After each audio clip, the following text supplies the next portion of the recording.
In this video, I'm going to be providing an update on the status of the federal enhanced unemployment benefits. I'll be discussing exactly what's going on and where we are in the process, so stay tuned for this valuable information. If you're new to the channel, welcome. Consider subscribing and turning on the notification bell, as I'm posting valuable new information at least twice a week. Alright guys, so Congress remains deeply divided over how much support to continue providing the roughly 28 million unemployed Americans. Now to recap what's been going on with stimulus negotiations, the Democrats want to continue the $600 weekly boost that was a part of the last stimulus package, which was the CARES Act passed earlier this year. While Senate Republicans have drafted a scaled back measure that has been called the skinny bill, that would provide a $300 weekly benefit, which represents a 50% reduction. Now, President Trump announced on August 8th through an executive order that he would redirect $44 billion in federal disaster aid to provide the unemployed with $300 a week. Now, as of now, guys, it's estimated that it could take several weeks for unemployed Americans to see this money because states have to go through the process of setting up new systems to administer this program, as it's not part of the traditional unemployment program. However, Joe et al., the good news is that more than half of the states are now approved for the extra $300 per week unemployment insurance. So states have been applying for the funds from the Federal Emergency Management Agency, also known as FEMA, over the past few weeks. So far, Arizona is the only state to have paid out on the claim. The good news is that many states will be providing this additional benefit in the coming weeks. Now, South Dakota is the only state that has declined the subsidy so far,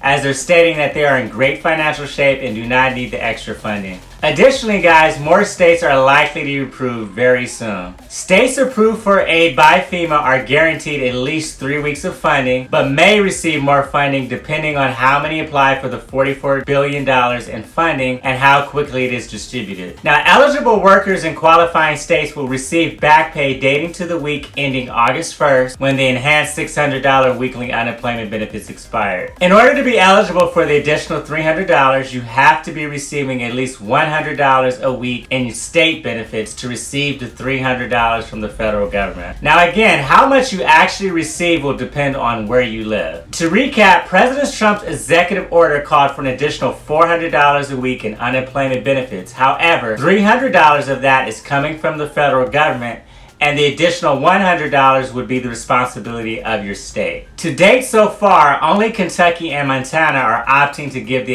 extra $100 on top of the $300 from the federal government. Now, despite the controversies and questions of legality surrounding President Trump's executive order on the unemployment benefits, I am happy that people will start receiving the help they need within the next couple weeks. Keep in mind, guys, again, this money is coming from our disaster relief fund, and it is estimated that the benefits would cover most people for approximately 3 to 6 weeks before the funding runs out. With that being said, Joe et al., I really hope that both Democrats and Republicans can come together soon and pass a stimulus package that will include renewal of the unemployment benefits before funding from the disaster relief fund runs out. So what are you guys' thoughts about the unemployment benefits and where we stand? Please leave your feedback below. If you found value in the video, please be sure to hit that like button and share it on your social media. Don't forget to subscribe and turn on that notification bell for updates. Thanks for watching, and until next time.